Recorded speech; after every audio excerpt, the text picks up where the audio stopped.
todos los pacientes pídanles, por favor, les voy a sacar una foto.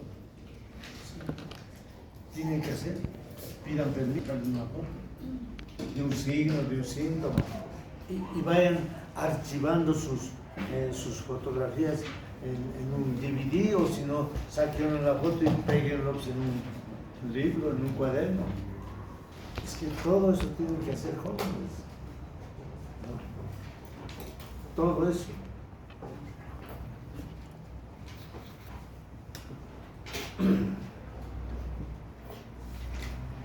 Bien, vamos a terminar esta parte de los signos vitales hablando de la frecuencia cardíaca. ¿Ya? Entonces vamos a hablar de la frecuencia cardíaca y vamos a ver algunos aspectos cortos. La frecuencia cardíaca se regula, se calcula en el cuerpo humano a través del pulso arterial. Porque ¿qué es el pulso arterial? Es la expresión de la sístole cardíaca. Entonces hay sístole cardíaca y la sístole va a llegar poco a poco hacia los vasos en general del cuerpo humano, y podemos palpar mediante los pulsos correspondientes con estos dos dedos, si somos diestros, con la mano derecha, dedo índice, medio y anular, o a veces simplemente índice y medio, nada más.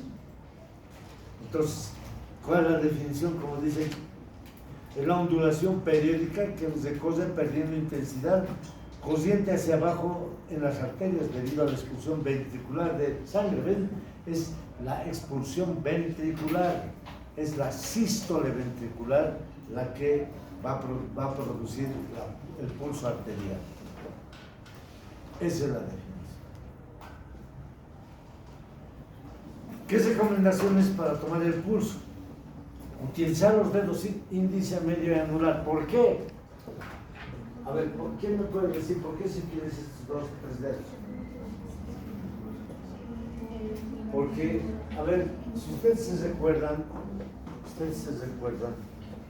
no sé si se recordarán, pero tienen que acordarse de a buenas o de a malas, de a buenas o de a malas. Ustedes no han conocido a Penfield. ¿Saben quién es Penfield? ¿Quién es? Dígame pues. Tú que estás moviendo la cabeza. ¿Quién es Penfield? Pues sí, estás moviendo la cabeza. ¿Quién es Penfield? A propósito, hoy salió el premio del Premio Nobel de Medicina. ¿Quiénes son los premiados? Norteamericanos. ¿Se dan cuenta? Aquellos que dicen yo soy comunista, yo soy de izquierda, soy socialista, no hacen nada, no hay ningún premio Nobel de los socialistas ni comunistas, son los norteamericanos, los que investigan más, los que dan mucho más valor a la investigación. Entonces, estos ha sido por una investigación bastante extraordinaria. Vayan a ver de qué se trata, pero eso es evidentemente en función de la investigación sobre la vida, es eso. Vayan viendo. Entonces, Penfield, un anatomista norteamericano, es el que planteó la presencia de un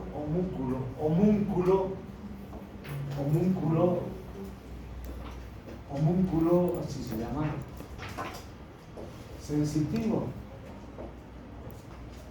¿Qué es el homúnculo sensitivo? Su nombre dice, es un hombrecillo expresado en el cerebro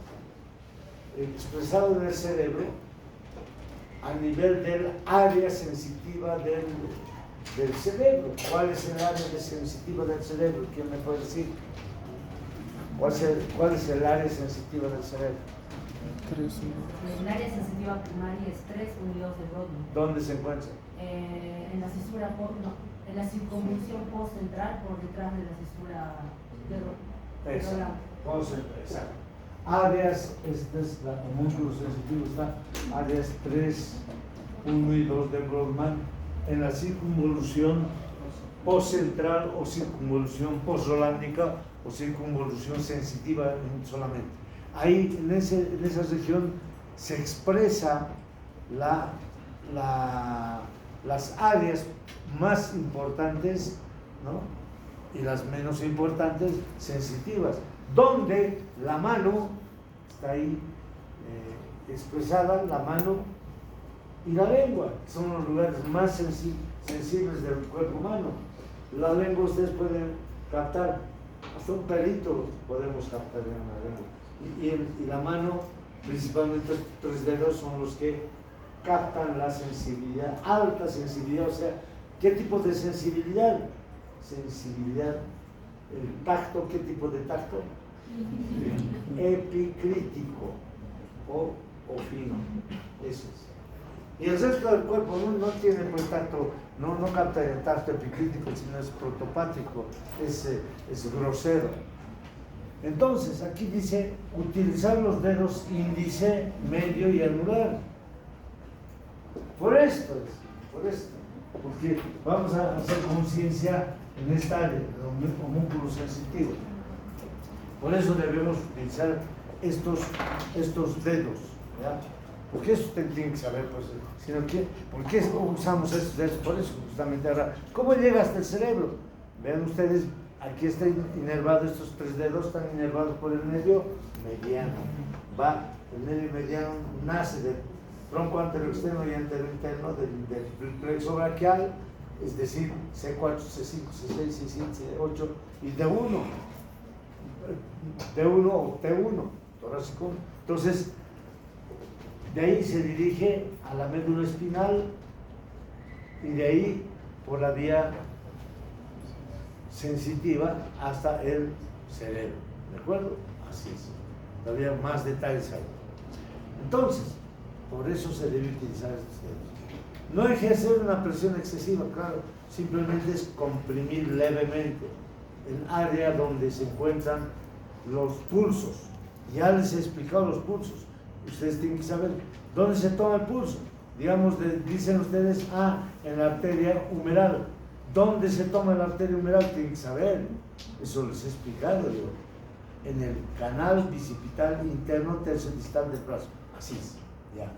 Entonces, se contarán las pulsaciones en el lapso de 1 minuto. Aquí también tenemos que tomar en cuenta esto. 1 minuto. Mientras no tengan ustedes todavía una experticia, no sean experimentados para captar el pulso, tienen que tomar en un minuto. Aquí está 60, aquí está 1, 3, 15, 30, aquí 45, 60. Entonces, cuando ya hayan captado el pulso en más de 100 pacientes, ya tengan la experticia de haber hecho eso, y saben que cuando pueden tener, este fin de año ya pueden tener la capacidad de tomar el pulso. ¿Saben por qué? Si entre ustedes se toman el pulso, son 40 alumnos, ya tendrían capacidad de tomarse el pulso. Y ya no estarían en 1 minuto, pero mientras no tengan la capacidad de tomar fácilmente en un paciente, tienen que utilizar 1 minuto. No importa, hay que perder tiempo supuestamente en 1 minuto, pero nosotros los viejos ya tomamos en menos tiempo. Entonces, cuando ya tengan bastante experticia, ya toman solamente en 15 segundos, ¿ya? Y esto, si digamos aquí han encontrado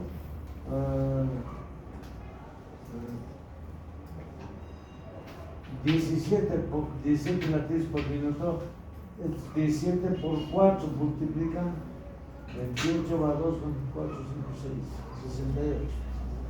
Entonces, en 15 segundos toman 17 y multiplican por 4. Así está natural. pero como ustedes no están apurados, ¿no? ¿Cuándo van a estar apurados? Como a los 40 años y van a estar ya apurados porque ya van a tener muchos pacientes. Ya no van a tener muchas dificultades de tomar 15 segundos. Entonces, puede ser que puedan tomar 15 segundos, lo multiplican por 4 y esto es por minuto. ¿Ya? Entonces, se contarán las pulsaciones en el lapso de 1 minuto. ¿Es verdad? Así es. En 1 minuto van a tomar el pulso. Y van a anotar. ¿Ya? Frecuencia cardíaca, número de latidos cardíacos por minuto. ¿Ya? Así es. Se mide en región precordial, parte posterior de las rodillas, es decir, en la poplite, en el cuello carótida, en la muñeca con la radial, etc. Cualquiera de esas. Donde hay arterias ya les he mostrado. ¿Cuáles son los valores normales? Recién nacidos, o sea, un recién nacido es igual que cuando está intraútero. Cuando está una mujer embarazada en el último mes ya de embarazo, ¿no? Ustedes van a escuchar mediante el pinar o mediante el Doppler el número de latidos por minuto. Generalmente está entre 144, 150, 160, así están. Eso es normal. Cuando nace un niño, su latido está acelerado, siempre. Normal es eso. ¿Ya? 144, 148, 152, así, hasta 160 por minuto. Esos son los neonatos, Ahora, los niños de 1 a 10 años, entre 70 y 120 latidos por minuto, ya va disminuyendo, si ustedes se fijan, ya es menos los latidos. Niños de más de 10 años y adultos, de 60 a 100 latidos por minuto.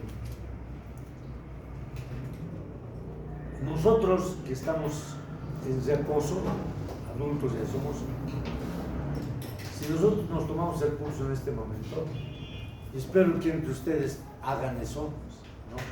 Todavía hay un poco de solidaridad mutua, tómense el pulso entre ustedes, ya debían, yo les rogaría que se midan los signos vitales todos, entre ustedes, así ya ganarían el tiempo, no esperarían, no hay pacientes, yo no sé cómo será el latido cardíaco, no sé, la auscultación, bueno, la auscultación vamos a ver después, pero pulso, frecuencia cardíaca, frecuencia respiratoria, temperatura, pueden tomarse entre ustedes.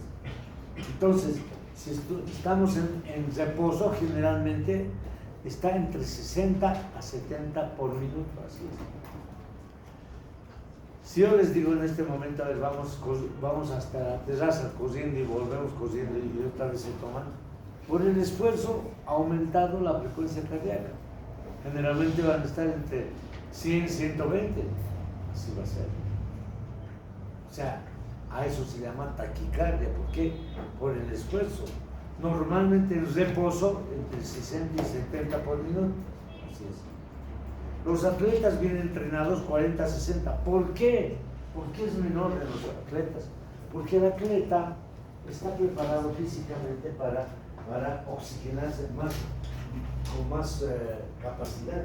Sus pulmones se ventilan mucho mejor. El oxígeno llega a todos los recónditos lugares de los pulmones, ¿no? Y el corazón está preparado para tener mayor volumen de sangre. Entonces, el atleta tiene, por eso, no necesita trabajar mucho más rápido que el resto. ¿Por qué? Porque con el poco volumen que envían, ya satisfacen sus necesidades. Entonces, entre 40 a 60 latidos por minuto, por eso es menor generalmente. Por eso rinden mejor. Entonces, esta última parte contribuye a lo que siempre yo les he dicho: hagan gimnasio, porque el rendimiento cardíaco y pulmonar depende de la gimnasia que hagamos todos los días. no están haciendo gimnasia, se van a enfermar, así por ejemplo, van a faltar a clases, ¿por qué? Por enfermos, porque no hacen gimnasia. Ustedes no pueden enfermarse, no deben enfermar, son jóvenes, llenos de vida, de vitalidad. Enfermos no pueden ser médicos, así es. Un cojo no puede ser médico, un manco no puede ser médico, tiene que operar, tiene que palpar al paciente. Un ciego no puede ser, o un tuerto no puede ser médico. ¿Por qué? No ver bien pues. Un sordo tampoco, no oye bien. Un mudo peor. O sea, el médico debe responder a un excelente estado físico y mental. O sea, mentalmente también tenemos que estar en excelente estado físico. Ustedes que, por eso ustedes no tienen, están prohibidos de enfermarse. Estamos prohibidos. Yo también soy médico, pero no me he enfermado, gracias a Dios, porque Él me ha cuidado. Yo también me he cuidado, he hecho caso, no he exagerado en nada. Por eso en la vida uno, al cuidarse, también nos protege el Señor. Sí, los que creen en Dios. Los ateos, bueno, ¿quién les cuidará? Pero así es la vida. Entonces, hay que hacer gimnasia, jóvenes, para oxigenarnos muy bien. Entonces, la frecuencia cardíaca no es más que el número de pulsaciones por minutos en 60 segundos. En el adulto entran 60 a 90 por minuto, les he dicho, o sea, entre 60 a 70 inicialmente. Cuando la pulsación es mayor a 80 por minuto, se llama taquicardia. Por más de 80 por minuto es taquicardia. Por menos de 80 por minuto se llama bradicardia. Igual que hemos hablado, hemos dicho la taquipnea, ¿no? O la bradipnea, que es respiración, igual es taquicardia. Aquí es bradicardia. Entonces, ahora, tanto la taquicardia como la bradicardia generalmente se presenta por alguna alteración orgánica. Solamente en el esfuerzo físico que nosotros hagamos se presenta la taquicardia. Eso es cuando creemos, pero normalmente no puede estar una persona en reposo con taquicardia, no puede haber. Entonces, si hay taquicardia de un paciente que está recostado en su cama, quiere decir que hay una falla orgánica, cardíaca, pulmonar, algún problema debe haber. Entonces, eso es lo que vamos a presentar, vamos a ver. ¿Qué se debe valorar en el pulso arterial? La frecuencia, el ritmo, la amplitud, la simetría. La frecuencia, ritmo, amplitud y simetría. ¿Ya? ¿Qué vamos a ver en la frecuencia? Aquí está la frecuencia. Es el número de pulsaciones por minuto. Ya hemos dicho, infantes, niños, adultos. La frecuencia es cuántas veces durante un minuto se presenta el latido, eso es frecuencia. Entonces, si hay aumento, taquicardia o taquisfigmia también se llama. Bradicardia o bradisfigmia también se llama. ¿Ya? Ahora, la taquicardia puede ser por alteración orgánica, ya les he dicho. Una taquicardia sinusal puede ser por una alteración del sistema cardionector o del sistema cardionector o del marcapaso cardíaco, puede ser una alteración. Una taquicardia paroxística puede ser también por una alteración del sistema, de este sistema. Eso van a ver en cardiología mucho más. Vamos a ver algo, ya para el próximo hito es hablar de respiratorio y cardíaco. Vamos a hablar de eso. Bradicardia sinusal también puede haber, eso por una lesión del sistema cardionector, en el Chagas, por ejemplo, empieza a ver, bradicardia.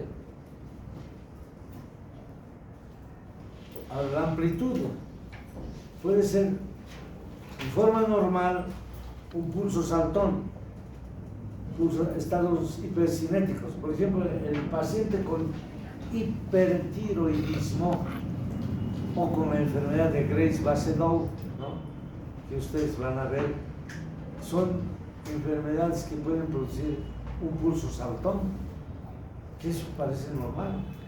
Un hipertiroideo, su pulso es normal. Por eso yo les ruego que vean un paciente con un diagnóstico y vayan a ver, averiguar si es así. Aparentemente pensamos que todos los pulsos son iguales, pero no, son distintos. Entonces, cuando ustedes vean un paciente con enfermedad de Graves-Basedow o hipertiroidismo, vayan a tomar el pulso, van a ver que es un pulso saltón. Aquí está. Les estoy dando el ejemplo. Y en forma normal, pulso célebre colapsante, ¿qué se llama? Es en la insuficiencia aórtica. O sea, la válvula aórtica, la válvula sigmoidea aórtica, en la fiebre reumática, por ejemplo, puede ser agredida de tal manera que cuando hay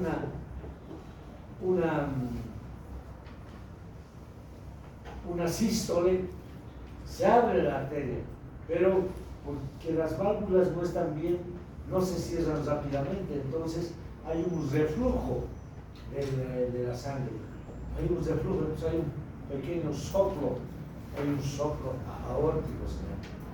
Entonces eso va a producir este tipo de pulso colapsante, célebre colapsante. O en el ductus. ¿Qué es el ductus? El ductus es la persistencia del conducto arterioso que está entre la arteria pulmonar y la arteria aorta. Entonces normalmente existe ese conducto, pero se cierra cuando nacemos, se cierra, es por un juego de presiones. Pero si se queda permeable, se va a mantener ese ductus o persistencia del conducto arterioso, más conocida como PSA. ¿En quiénes vamos a encontrar el PSA? Generalmente en pacientes, por ejemplo, en los niños nacidos con síndrome de Down, vamos a encontrar PSA. Muy frecuente encontrar.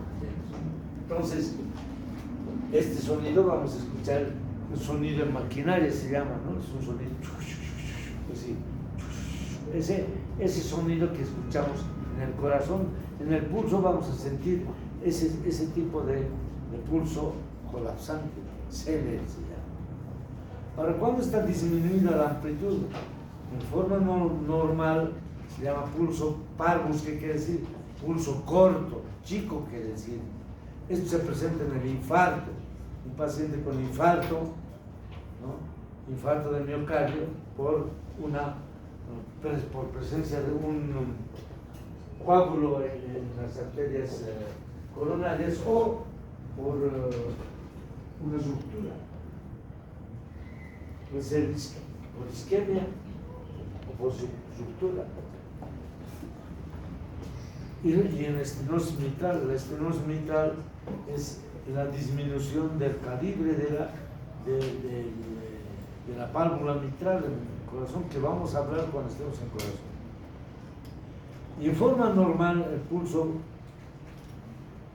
corto y largo, aquí está, corto y largo en meseta, en la estenosis aórtica. En estenosis aórtica, la estenosis aórtica es la disminución del calibre de la aorta, hay un estrechamiento de la aorta, por eso es que se habla de estenosis aórtica.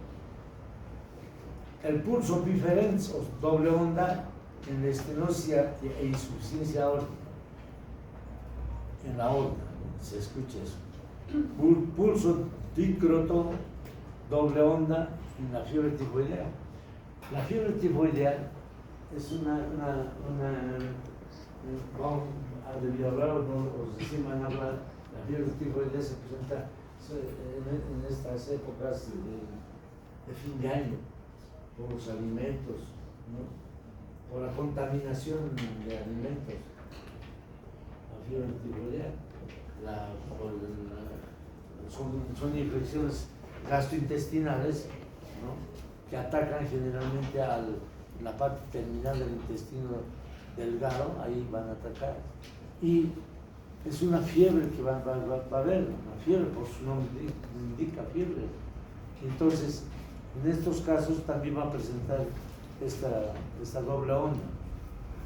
Por eso, cuando ustedes jóvenes están viendo aquí, a ver, vamos a ir a ver, este paciente tiene fiebre tifoidea, a mí me han dicho que tiene un pulso dícroto, a ver, voy a ir a averiguar, hay que averiguar cuál es. Si ustedes se relacionan, van a encontrar, pero si no, dice, esta fiebre tifoidea que tiene insuficiencia aórtica, a toditos se escucha igualito. Claro, van a escuchar igualito, porque parecería que fuera igual, pero no, por eso el interés depende de ustedes, depende de los que captan el sonido cuando van a escuchar. Por eso, a veces, ya les he dicho, no es 1 minuto, hasta 2 minutos tienen que estar yendo a escuchar o palpar los pulsos. Quédense a palpar, no hay apuro, no hay apuro. Entonces, y en la velocidad puede ser rapidez en el ascenso y descenso de la onda. Rapidez, hemos dicho, el pulso saltón, en la insuficiencia mitral, en conducto arterioso, en el hipertiroidismo, ven, ahí está. Y lento, perezoso, tardus, se llama tardus o largo, en la estenosis aórtica, en la arteriosclerosis. Vamos a ir a captar, pero para eso tenemos que ir a buscar. Cuando ustedes encuentren un paciente con este diagnóstico, estenosis aórtica, vayan y escuchen, este es el pulso lento, la velocidad lenta, es perezosa. O sea, eso es lo que tienen que hacer jóvenes. Ir a averiguar, a ver, ¿será verdad? Comprobar, ir a comprobar. Por eso no estén apurados, hagan bien las cosas. Para aprender hay que ir a escuchar horas enteras, hay que quedarse ahí escuchando, hay que ir palpando. Eso es lo fundamental.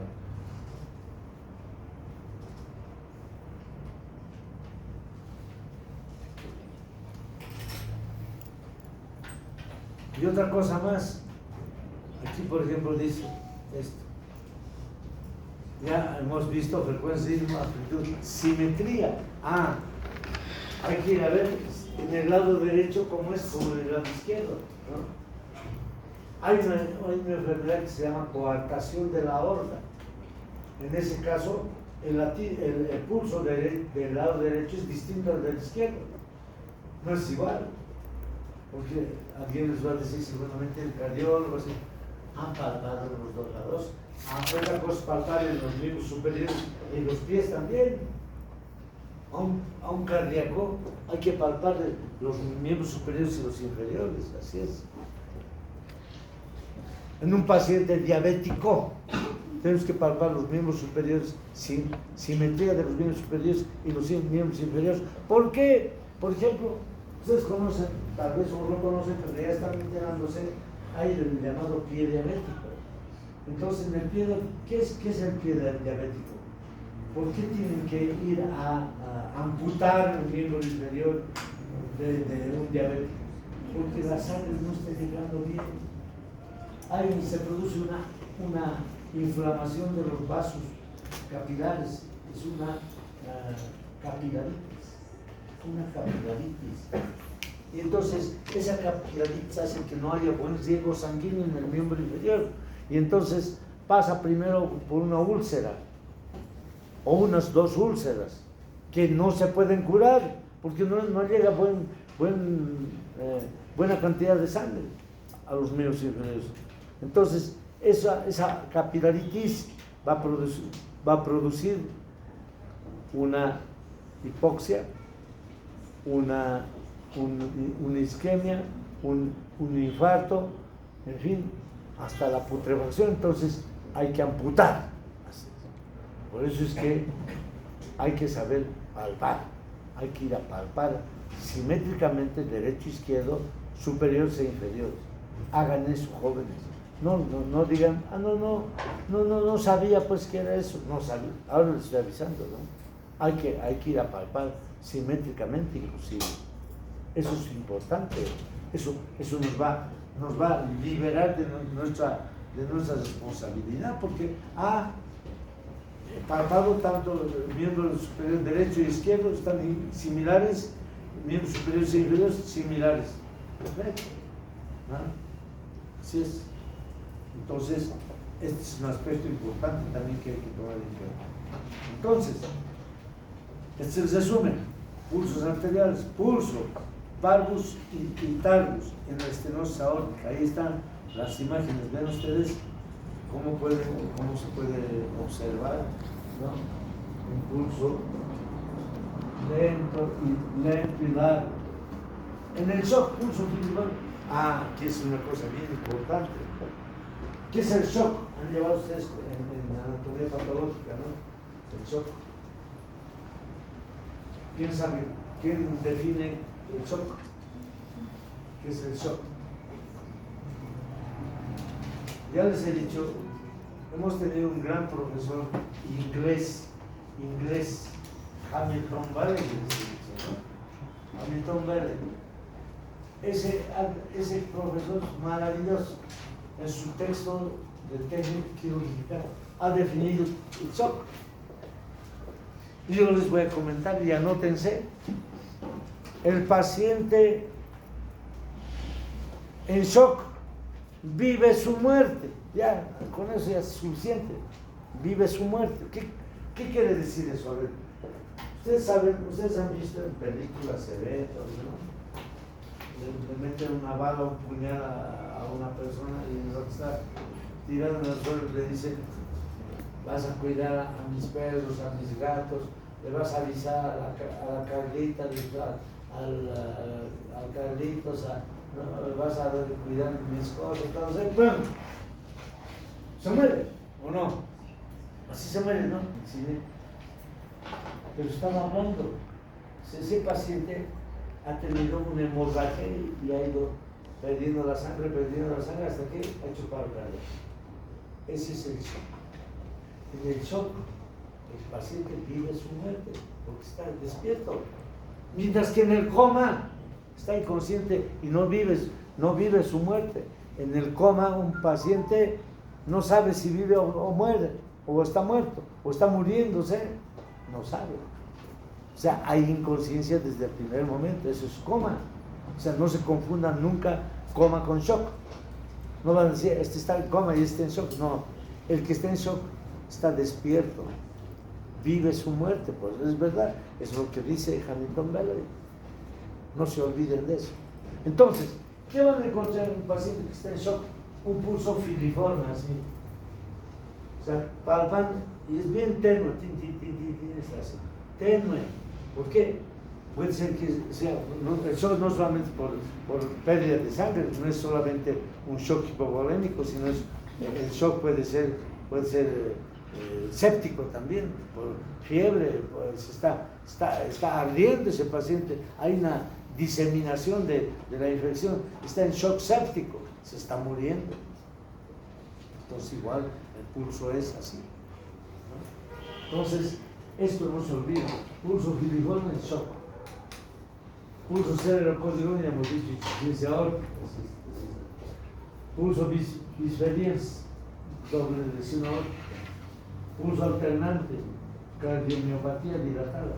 O sea, en una insuficiencia cardíaca congestiva, que vamos a hablar, insuficiencia cardíaca congestiva, que puede ser unilateral o bilateral, va a producirse este tipo de pulso. Vamos a entender. Pulso dicote, hemos dicho fiebre tifoidea. Este paciente está con fiebre tifoidea. El diagnóstico que se ha sacado dice que es positivo. Entonces, este es el pulso dicote. Pulso paradojado de Kussmaul. Esto es por taponamiento cardíaco. ¿Qué es el taponamiento cardíaco? Es cuando hay un derrame pericárdico, o sea, en el espacio pericárdico, ahí se ha llenado de pus, se ha llenado de, o sea, hay un desame y eso comprime al corazón, eso es taponamiento cardíaco. Entonces, en ese caso hay pulso paradojado de Kussmaul, pulso deficitario, hay diferencia entre el pulso arterial y el latido a minuto. Eso no es nada que ver. Pulso digeminado, extrasístoles. Este es una alteración del sistema del marcapaso cardíaco. Entonces, eso es lo que hasta aquí tenemos que hablar sobre pulso. Entonces, ya hemos hablado, jóvenes, porque es lo principal en un examen semiológico. Lo primero que hacemos en un examen físico es observar la facies del paciente, su forma de caminar, cómo ha llegado a la consulta, anotamos todo eso y lo primero que hacemos es control de signos vitales. Entonces ahí vamos a averiguar frecuencia cardíaca, frecuencia respiratoria, temperatura y medimos la presión arterial. Eso hemos hablado de cada uno de ellos. Parecería que fuera una cosa sencilla, no es sencilla, de ahí tenemos que extractar muchos datos para poder llevar a un diagnóstico adecuado a nuestros pacientes. Entonces, hemos hablado de eso y hemos hablado del principal motivo por el que vienen al consultorio, que es el dolor, ¿no? Todos estos signos tenemos que estudiar ya mucho, con mayor profundidad, con la fisiopatología de cada uno de estos signos. Hay que ir a ver la fisiopatología de estos signos. Entonces,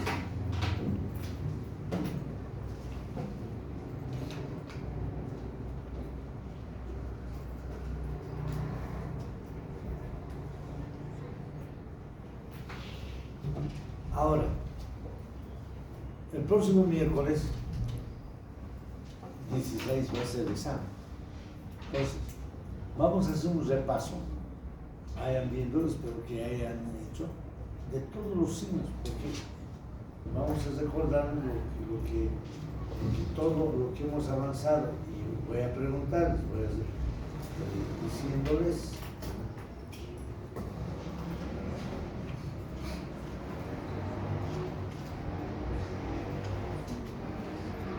El examen va a constar de todo esto.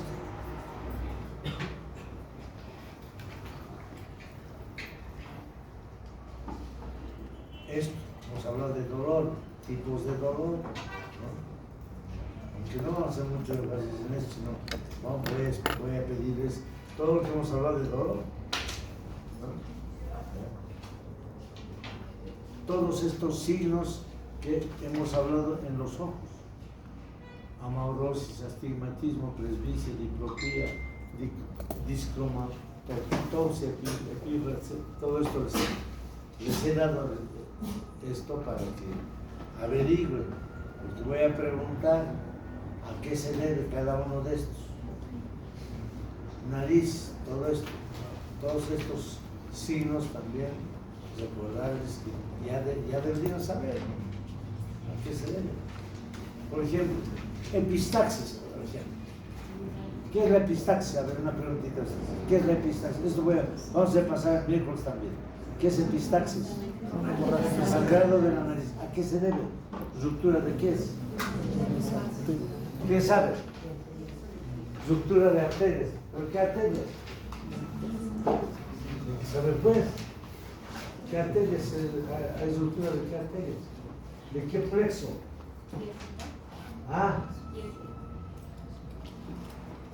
Plexo de Kieselbach. ¿Y cómo está formado el plexo de Kieselbach? Eso tienen que saber. Si no me responden correctamente, así jóvenes, está incompleto, no sirve. Así voy a preguntar.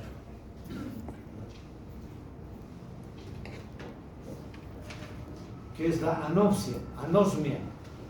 Es la ausencia, la incapacidad de oler. ¿A qué se debe? ¿A qué se debe?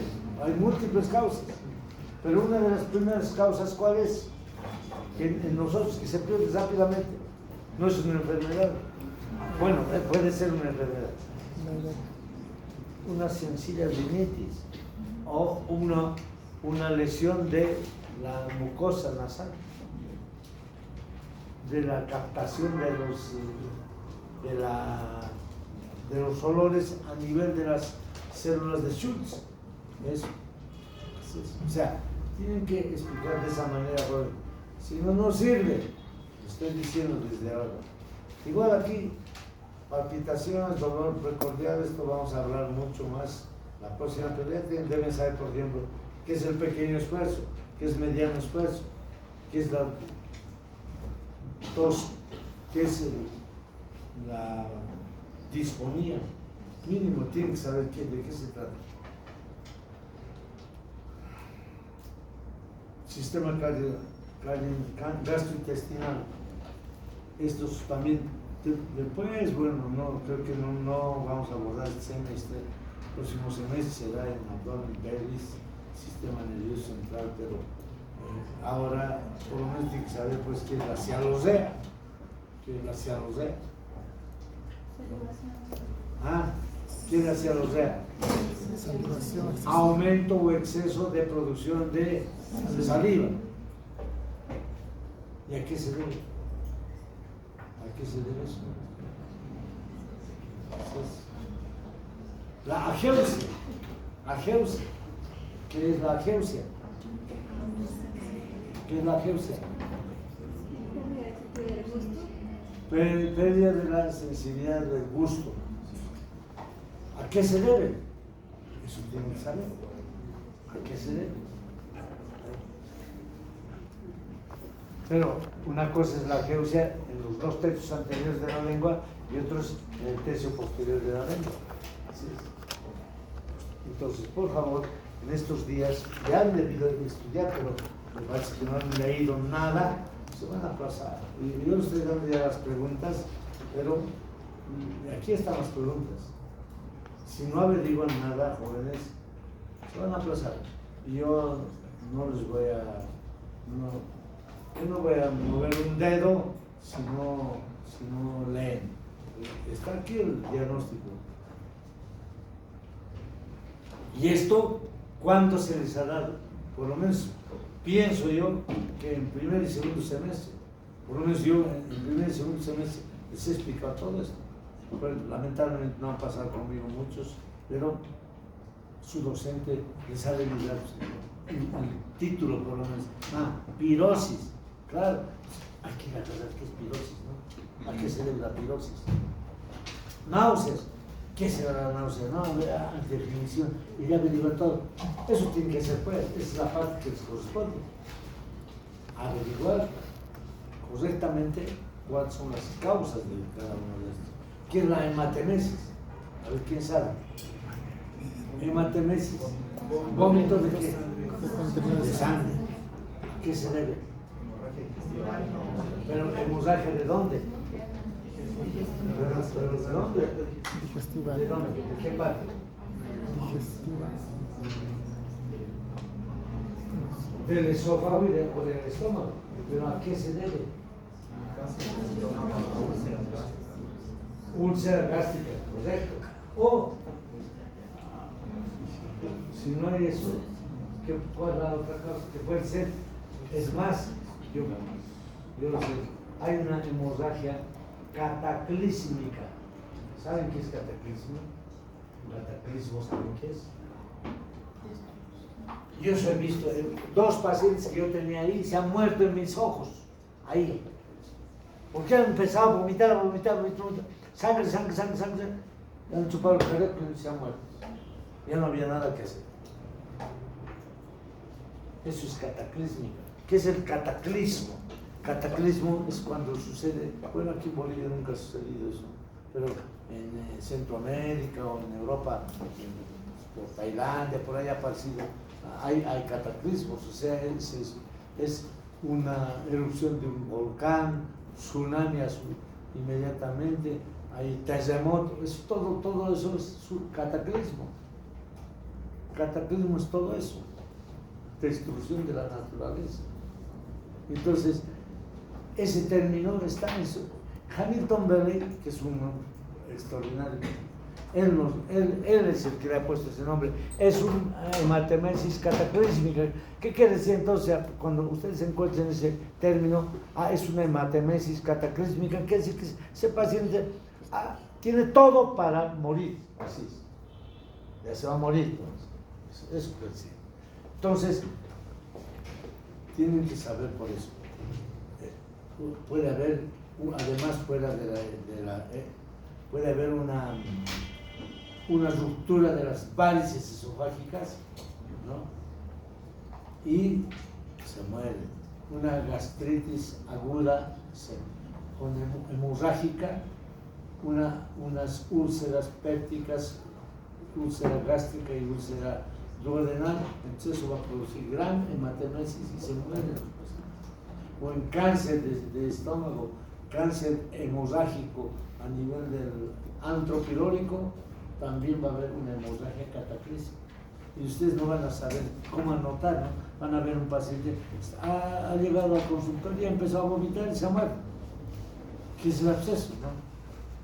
Es una hematemesis, pero cataclísmica. Así es. Por eso tienen que saber cada uno de los pacientes. Aquí hay también en el abdomen varias definiciones que tienen que saber.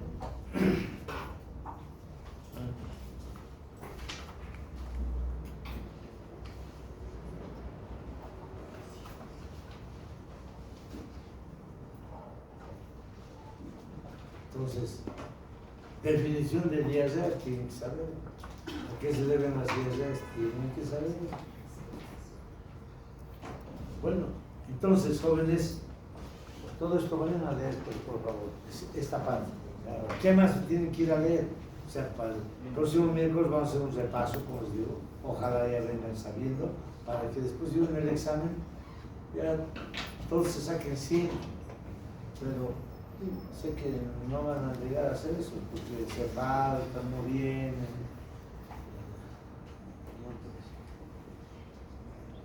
Eso es signos y síntomas de ser pedido. Y después sobre, también hemos hablado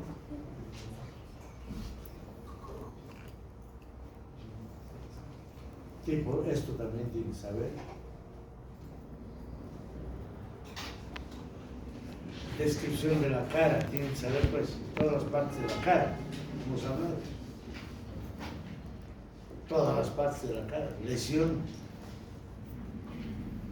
todas las partes de la cara. Aquí también, las lesiones que puedan haber, el párpado superior, párpado inferior, ¿no? ¿Qué es la blefaritis? ¿Qué es el pterigio? Aquí estamos viendo pterigio. ¿Qué es la anisocoria? ¿Qué es la isocoria? ¿A qué se debe cada uno de ellos? ¿Cuál es la causa de cada uno de estos?